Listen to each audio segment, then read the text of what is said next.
BoxRec and MMA Registry, please come forward for your presentation. Again, guys, I can't stress to you, these guys are partners with the ABC now. We're going to be making $40,000 a year, $20,000 a piece to help the ABC fund itself. Now, you say that's not huge, but Lydia, how much are we making off of dues? What's the total number? Well, she knows it by heart. There are about 105 members, and of course we have about 47 states. We have tribal governments that are full members, and then we have associate members. And I actually don't know that number, but I will get it for you. You have it, though. Well, it's on. Yeah, all I know, the previous administration was worried about raising rates and everything. I can guarantee you this, we're not going to have to raise rates, and we keep going the way we're going, we'll be able to provide a lot more funds to fighters that need. So, and this is one of my toughest young ladies to negotiate with, right here, standing next to me. I really like John.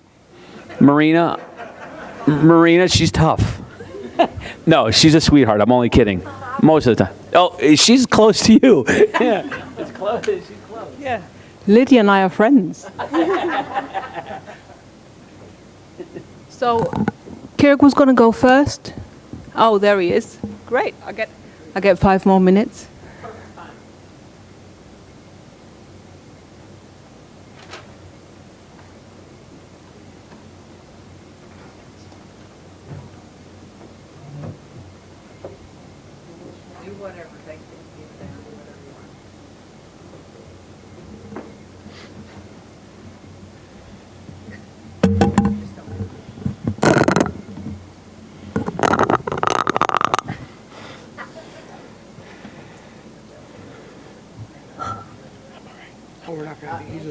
Maybe you need to give Kirik a mic. Check 1, 2. Yeah. Thank you.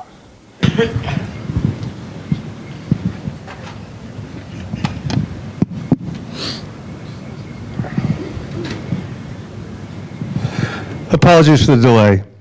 This is the 11th year I've addressed this body, and doing this remains the single great honor of my life, of my working life. Everyone's got their heroes: Nelson Mandela, The Rock. My heroes are you. When Mark's gone, but when Mark Ratner finally passed New York, and that was the last one, I put his picture up on my wall. I really am speaking to my heroes. Moving back to last year very briefly. Last year, Jason Palmquist was not able to appear here as his wife was ill. I'm delighted to tell you all that Lindsay Palmquist is now healthy and cancer-free.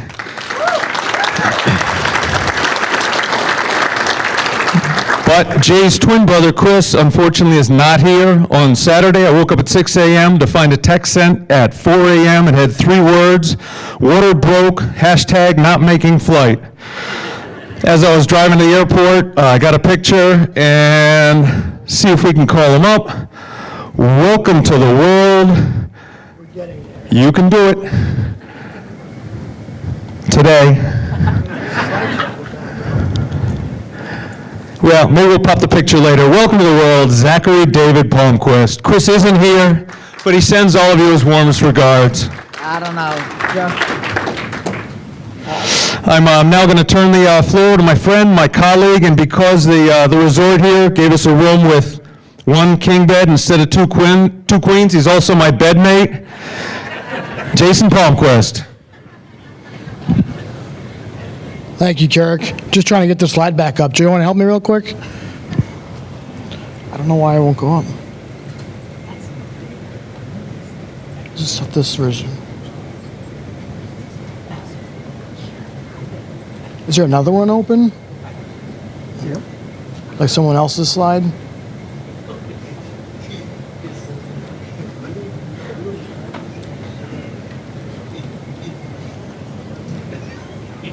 Yeah, like that one's over. Close that one. See, it's not just me. Can we close that other one, Joe? Polos are $25. That one. Cut the rate to $20. If you got cash, you can come up and get an extra polo. We only have extra large.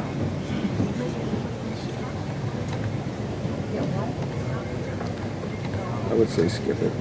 Oh, give us a minute.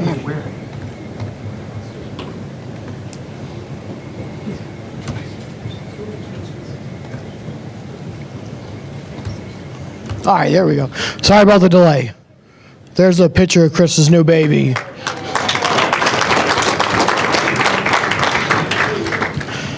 All right, so I just wanted to start by pointing out, as Kirik mentioned, this is the 11th year.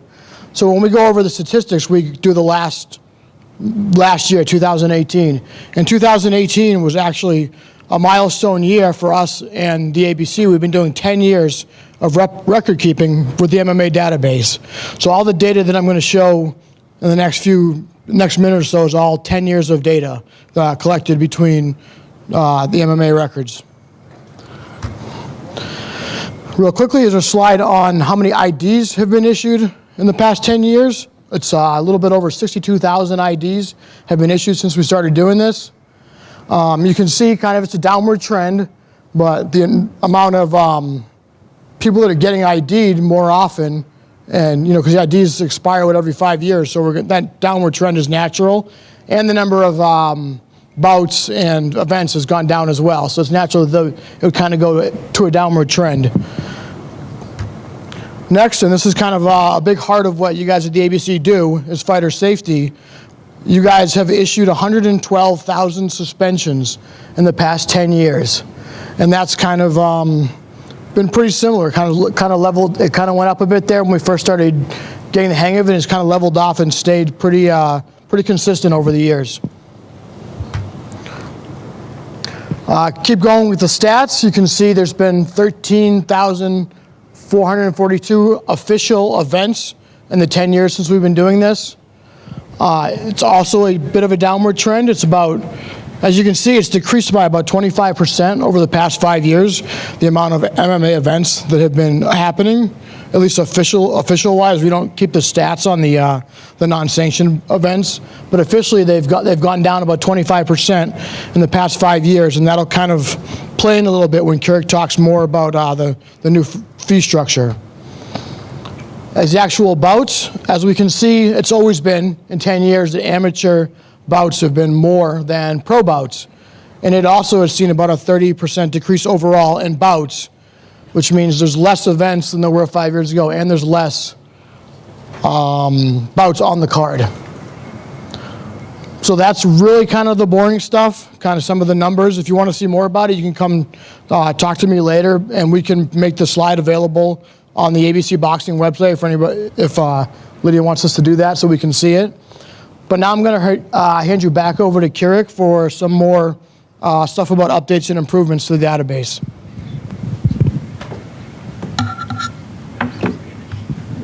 I first signed a contract 11 years ago for a fee of $100 per event.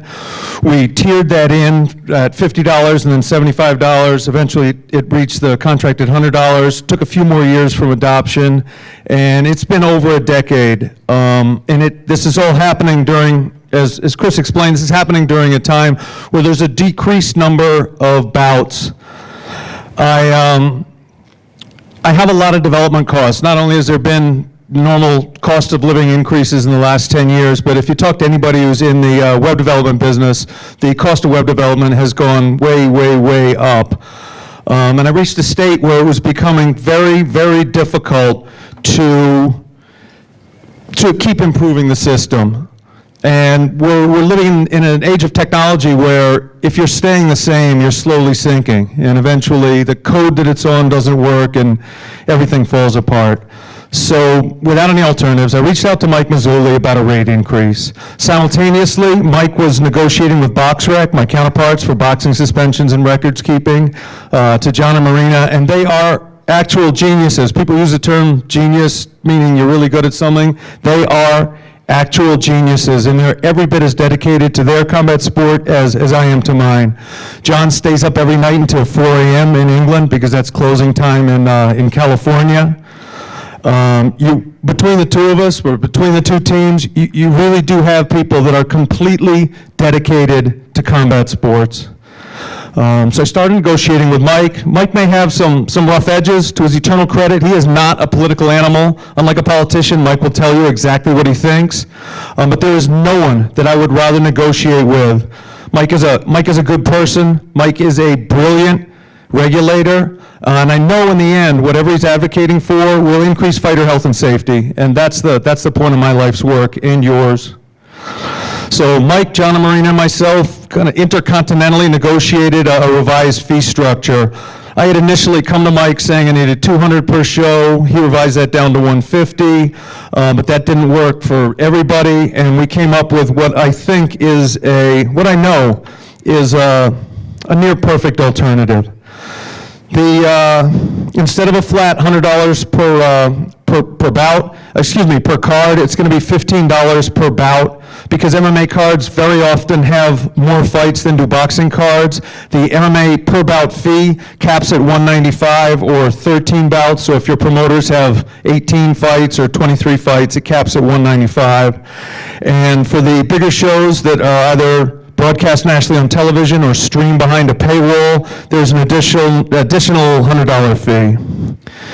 In 2016, the average bouts per MMA card was 9.2, which would have given me a bump from $100 a show to $138, but we've seen a downward trend. 2017, it was 8.54 bouts per MMA card.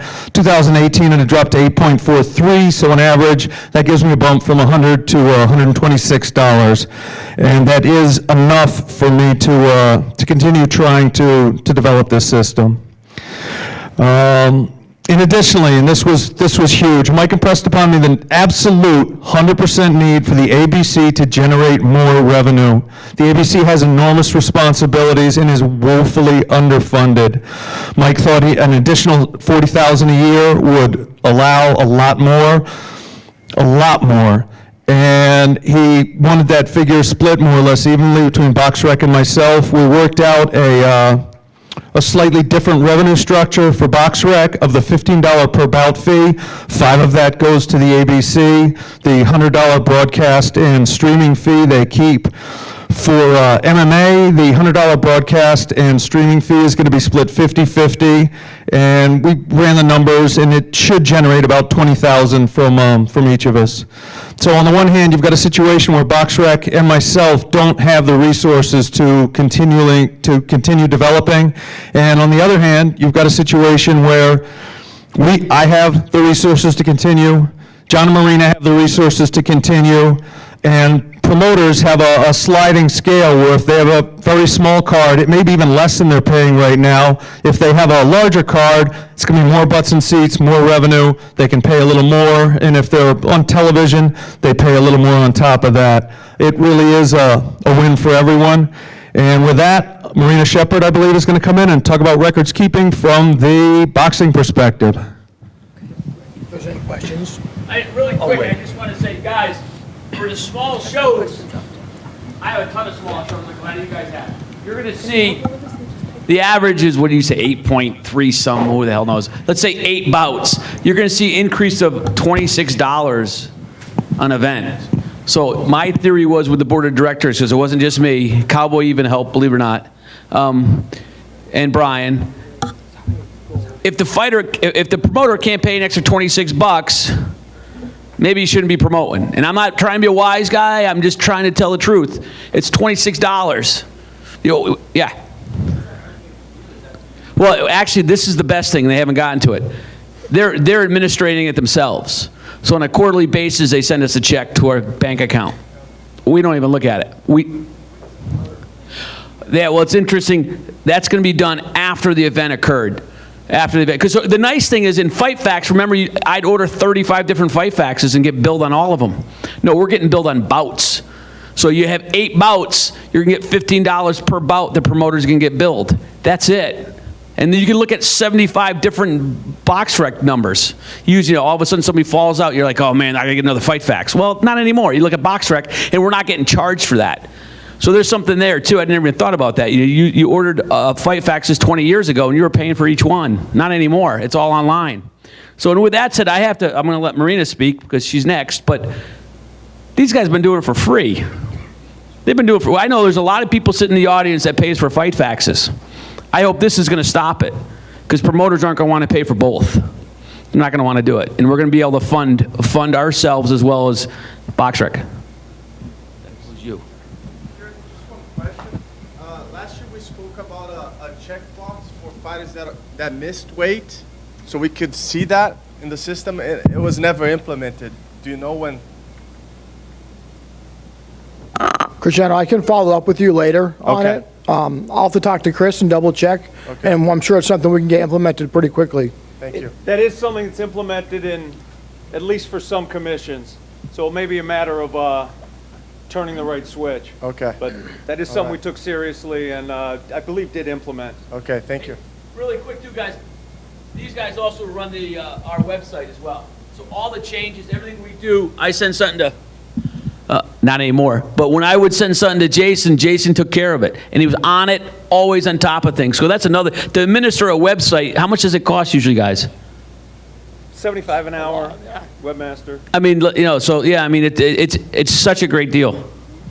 Thank you, intern. Good job. I think Matt has a question, Mike. It's kind of like what BoxRec does. Can y'all put a name for referees and judges so we know who's working what shows? Prior to the event? Prior or post? We do have that information available post, but it would be useful for you to have it prior. Not necessarily prior, just in general. So if we're looking for an official, we have an official count. So if I go on BoxRec and click on one of my judges, I can see his entire history. Is that something that y'all could add? So if I pulled an official from Minnesota, I can see, hey, he's worked 1,000 fights in his career, or he's lying to me, or something like that. That is something we can implement, and I'm working with John and Marina about unifying the whole record keeping thing. So all the functionality that's available there would be available for MMA if we can come to terms. Along that same thread, would it be possible to add promoters? And the reason I ask this is because then we would have a national database available. So if I suspend a promoter for lack of payment of a purse, et cetera, bad behavior, whatever, then everybody knows that. Yes,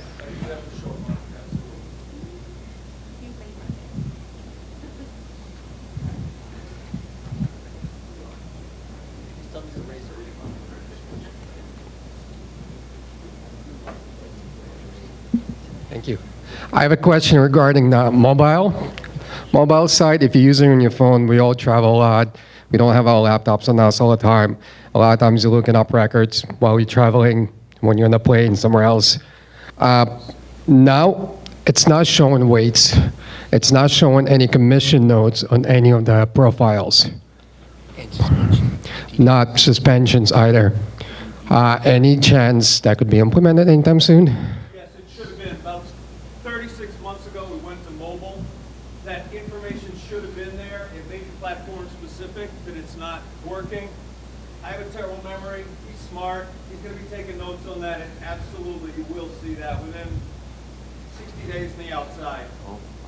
Okay, awesome, thank you.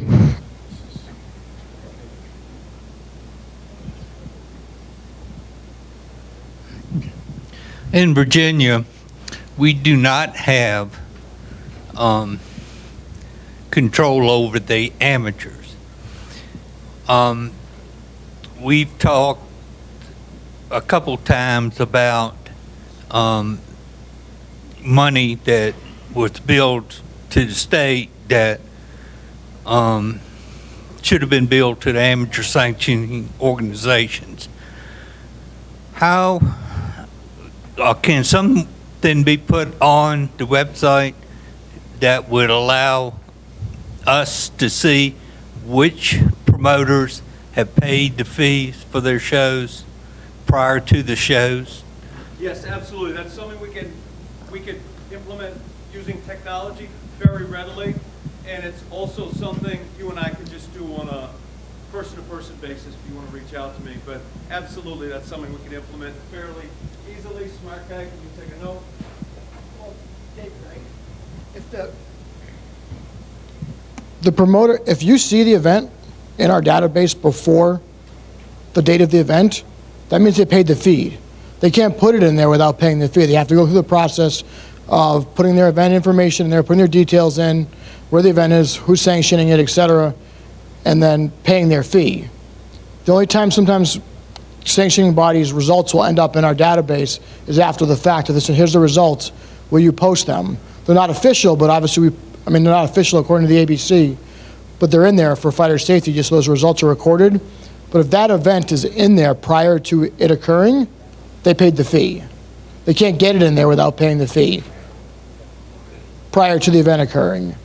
Okay, I understand. But that's definitely something we can kind of look technology-wise and see if we can put a note in there, like the promoter paid the fee or some type of way to let you know, more clear. Well, yeah, but in Virginia, the state law says that they are sanctioned, amateur sanctioning organizations are responsible for overseeing the amateur program. But it's kind of like the Wild Wild West. Right. There, because we're not responsible for them. I can't make them report their show, register their show with you beforehand. And because of that, if they don't, and the results are turned in, we get the bill. Okay. And we've tried to work with you by sending you a list of the sanctioning organizations that handled that show and hoping that you're able to get the money out of them or not put the results as official results. Okay, we can work on that. We'll see what the workflow is like and how the results are getting to us and see if we can figure out a better way to get those results and how that whole workflow happens with your state. We can definitely talk about it offline. That's fine. I'll send you a text tonight. We'll talk about it this afternoon. I'll send you a text tonight with where our thinking's at so far. Okay. A text from you this evening. Thank you.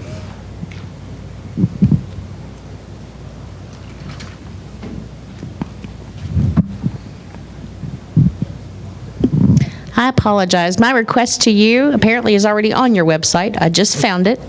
Indiana was gracious enough to tell me where it is. My request is to BoxRec for that information, for non-fighters like promoters, judges, et cetera, so that we can see their info. And when you have a promoter that doesn't pay a purse or something like that, we need to be able to have something, a tool as a group that we can all review so that if I suspend a fighter, everybody can see that. But if I suspend a promoter because they failed to pay a purse, no one can see that but me. Right, yeah, we have a list. Right, you do, but BoxRec doesn't. Or promoters get, it's basically, one of you guys emails us and say, hey, this promoter's suspended. It doesn't show up the same way a fighter suspension does, but it's in that list. On MMA, Yep, yes. on MMA, yep. On BoxRec, no. So I'm asking if we can have that for BoxRec. After my presentation, I think I'm quite happy to take questions because I think I'll be answering that in my presentation. Great. Sorry. No further questions? Marina's got the floor.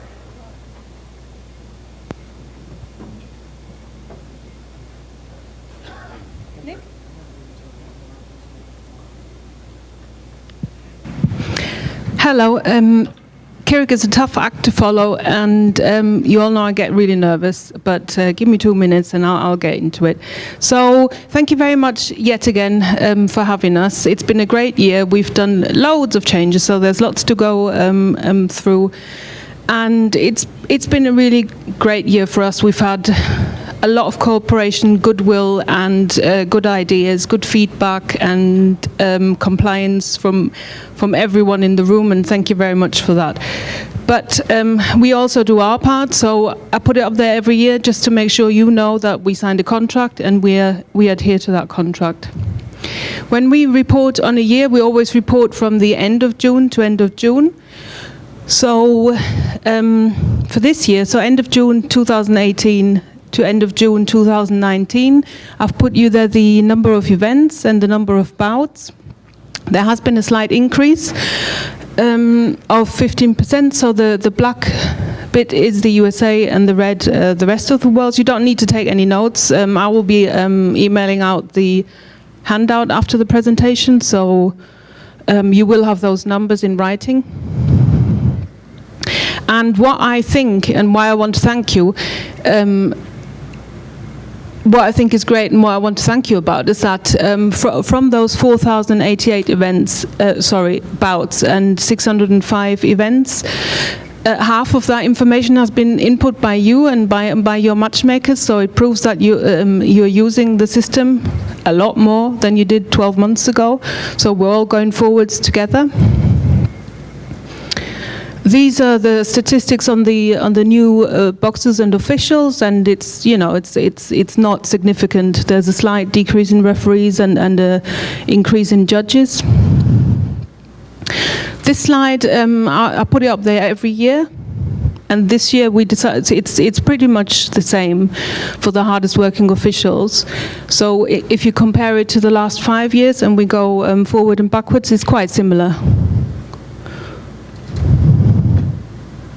Again, you'll have that on the handout. We're very happy that we're up by 19% of recording the suspensions, and we've also heard that we're down of violations of the suspensions to a very small 0.16% is the violations of the suspensions in the last 12 months.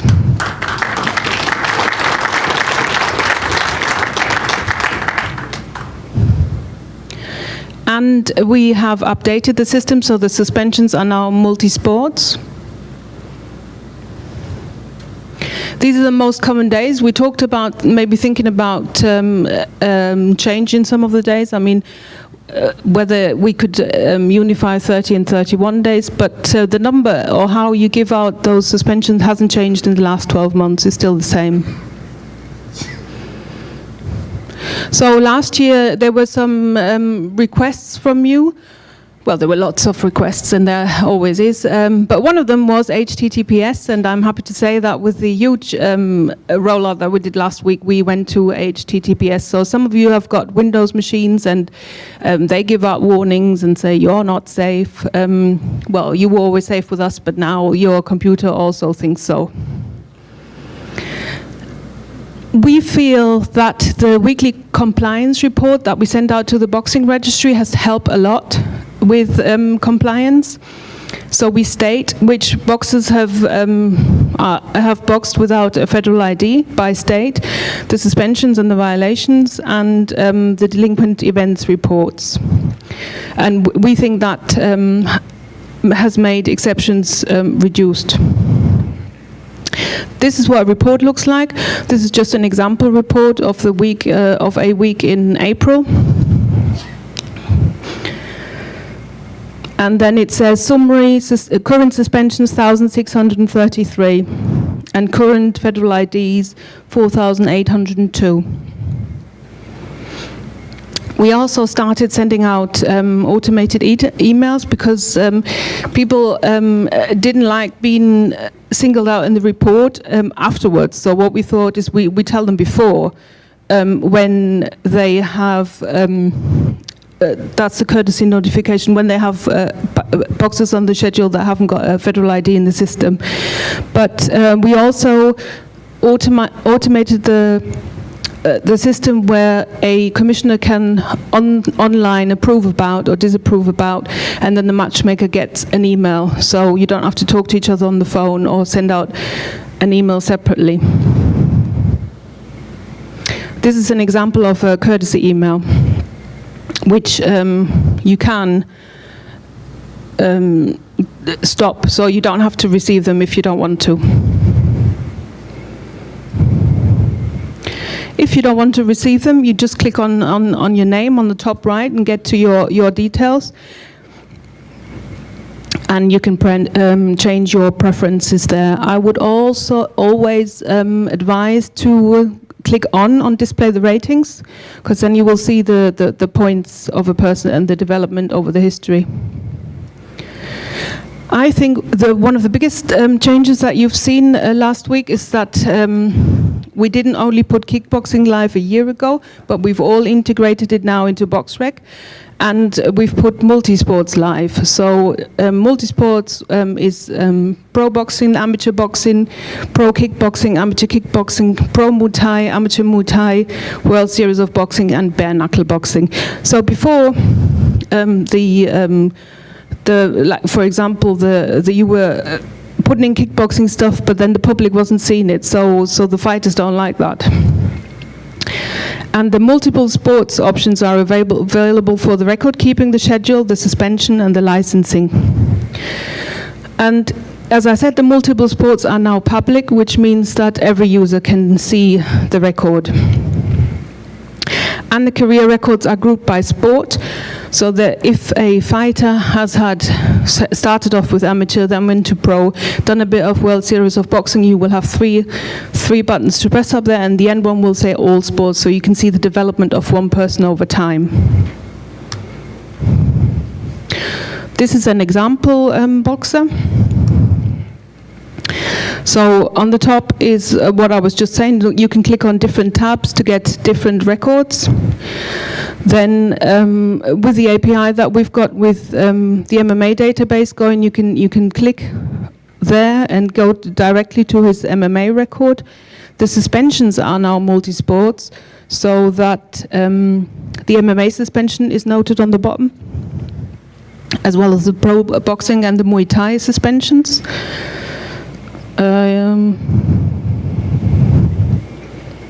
Yes, that's it. So the federal IDs work for all pro boxers. They are uniquely identified with a unique number. But boxers not only have a federal ID, they also have a state license. So we have now added the licenses. And that doesn't only extend, Kentucky, are you listening? That doesn't only extend to boxers or to people, but it extends to everyone. So you can license your officials, you can license your promoters, you can license everyone who's got a page on BoxRec. So all sports and all the participants, the doctors, have I forgotten anyone? Inspectors, supervisors, matchmakers, and managers. We've also changed a little bit. Before we were displaying the VADA, but we've changed the development a little bit, and we've called it now enrollments, so that we can also start moving forward with the medical doctors and the AAPRP. So again, this is an example of a boxer. So this boxer has a current federal ID, and on here you can click to print his ID. So you can do it electronically, or you can send it to your printer and give him a card in his hand. And you can see this fighter as an example. He's enrolled with VADA.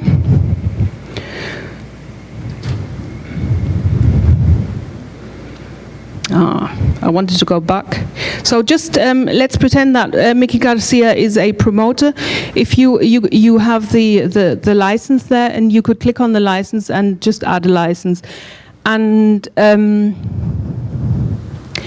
it isn't live yet, but we have thought about the suspensions.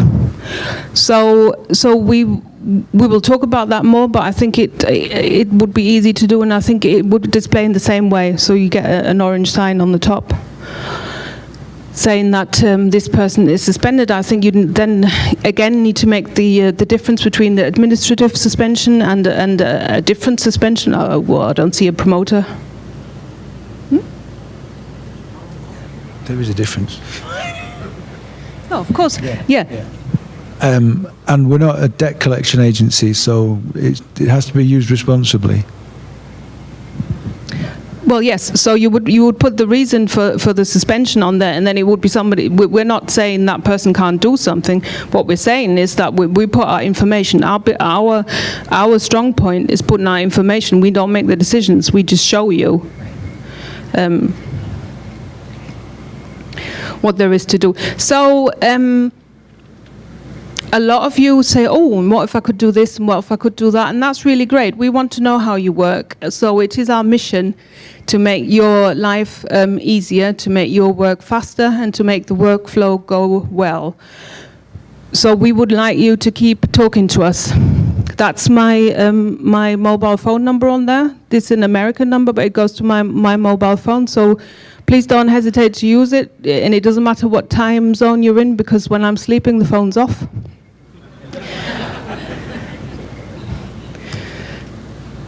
And that concludes the presentation. Show them.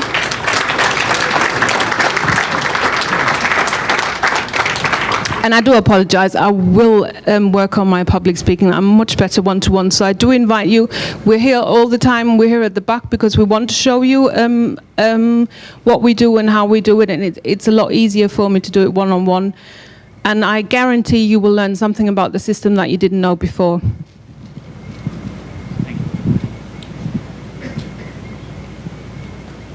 Nick? Yeah, Marina, I have one question about, just curious about the fees. That's the first question. When they start, because I think they should have been paying for, people have been paying for a long time. Guys, I know you guys use this system like I do. I use it every day. I've already logged on right now, actually. I'm doing this system's invaluable. You remember in 2016 when there's all these, I mean, you guys were here. It works. It's gotten better. He makes improvements. Every 3 weeks there's something new. I was talking to somebody, and I believe this. This guy right here is like the most powerful man in boxing, sort of, John Sheppard. He turns that system off. I think we're kind of like going to be in trouble. So we're glad that you're doing it. His records hold up in court. Okay, there was some talk. He knows what he's doing, and you know, you've been around for a long time. There was a lot of years. The only thing I ask is, why didn't we do this earlier? Because I wasn't president. What do you expect? No, but with that said, guys, I can't stress to you, it's been 10 years and they have not gotten paid.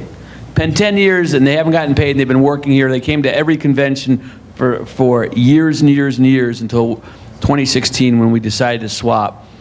And I'm going to throw out Virginia, and I'm going to throw out Kentucky and Mississippi. They had people fighting on suspension. Now less than 1% are fighting on suspension everywhere in the country. It's just amazing. I used to let people fight on suspension because I'd get it fight facts before, and then all of a sudden somebody throws them on suspension, and I look like a fool.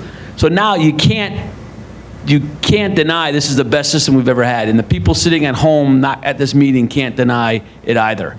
We have promoters, we have managers, we have everybody using this system. We're all looking at the same information. So I commend you guys. It's excellent. I commend you, John. No, I'm only kidding. You guys are great. This is perfect for us. Thank you very much for reminding me. I was going to ask Dan if I've forgotten something. I have forgotten something. So there is a handbook on the site, and we've updated it with the multi-sports on how to do what. The word help was always on the bottom. Nobody's seen it. So now on the red menu bar, you got the word help. Please click on it and download the handbook. And then in terms of when are we going to implement the fee, well, the last 10 months have been really busy. Maybe it looks easy, but it's been a lot of work doing all this. So now there's some more technical changes to do, and we'll try to do it as fast as possible. I think we have to give people notice as well, so we can't implement it immediately. I think we have to have a grace period before we start saying, you know, from this date, we will be invoicing you. What's it going to be like? $200 a show or $100 a show? What's it going to be? It's going to be $15 per fight that actually occurs.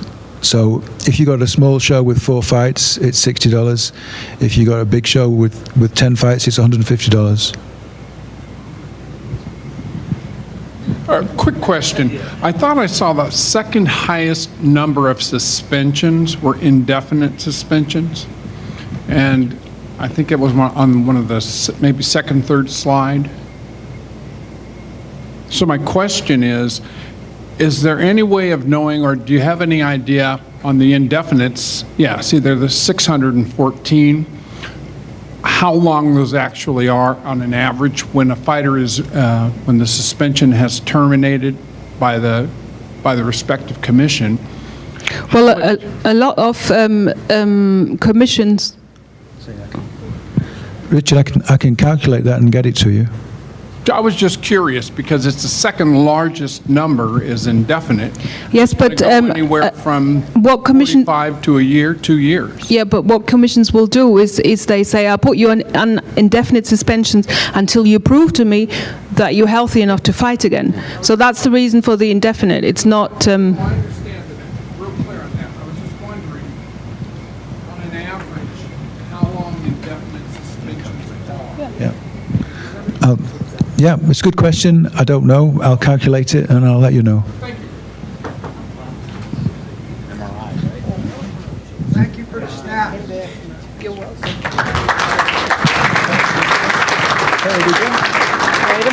Wait a minute. So the snacks will be replenished, so don't be shy. I just went really quick. Hey guys, as I sat out there and looked at this, I think we really, as a group, need to clarify when we're going to start charging these fees. I think it's something that we need to determine right now on the date that we start charging them. Now, automatically comes to me is January 1. You know, is that a character? Is he back there?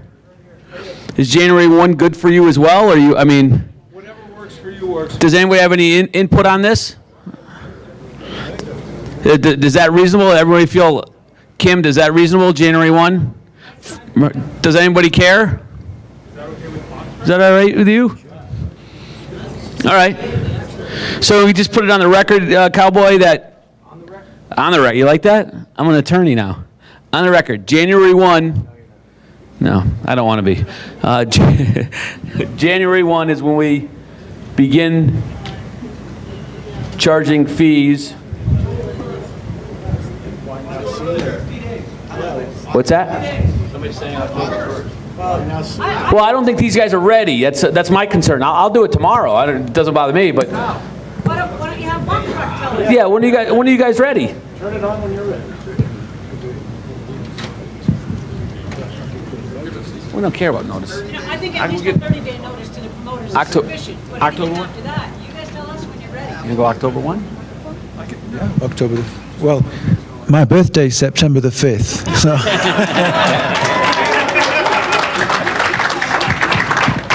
You guys want to shoot for October? Was October 1? Yes. Okay, let's just have a, hey Cowboy, just do a vote here so people can't say that we did not put it to the membership. This is my last membership vote. Just do it. Unanimous consent. I know, but let's get it. All right. Thank you. Do we have a motion to try to implement the fee schedule? New Mexico jumped in. Good job. He caught it before I could look straight down here at one of these guys. Okay. So the motion is for the negotiated fee schedule to be implemented by October 1st, 2019. That is the motion from New Mexico. Is there a second? Florida is the second. Any discussion? Any discussion? Any discussion at all? We'll go to a voice vote. All in favor of the fee schedule being implemented as discussed October 1st, signify by saying aye. Aye. All opposed? It is approved unanimously. Hey guys, really quick clarification too, guys. We have to make sure, you know, when you're in BoxRec and you want to remove a suspension, it's your responsibility to do it. It's easier than sending an email. It takes less time. But we still have a few commissions that'll send emails to BoxRec saying, please remove the suspension. It's no longer Fight Facts, guys. It's BoxRec. Do it yourself. It's extremely easy. I can do it. So please remember that, you know, poor John's got all these emails coming in, and he's trying to, and even when you send your results in, guys, do it online. It's simple, you know. So please remember that. There's a couple commissions that aren't here that do it quite often. So they need to understand that we got to do it online. Right? Yeah, same with MMA registry. Mike, I've got a question. Go ahead, Andy. Intern, Nick, please, Nick.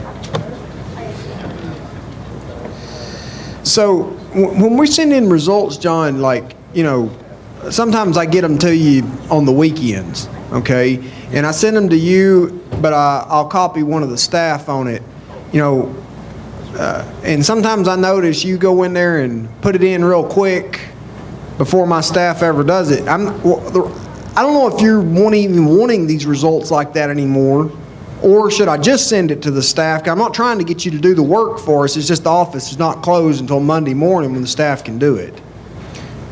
If the staff do it, I think they're closer to what happened, so they're less likely to make a mistake than I am.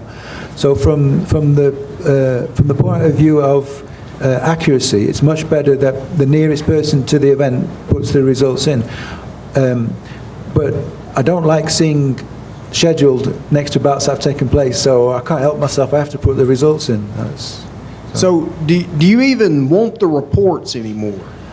That's a difficult question, Andy, because I don't want them from you, but I do want them from a lot of other people.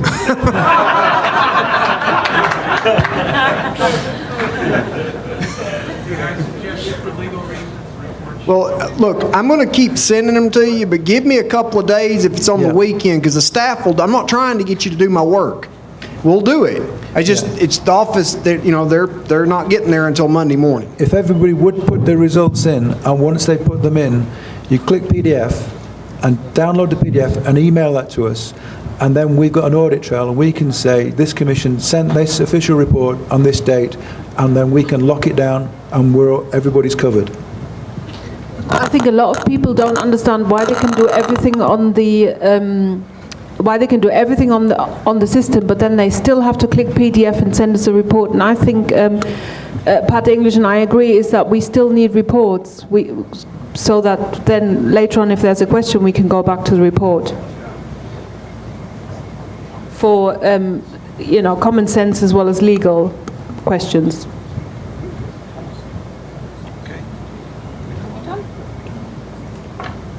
Thank you very much.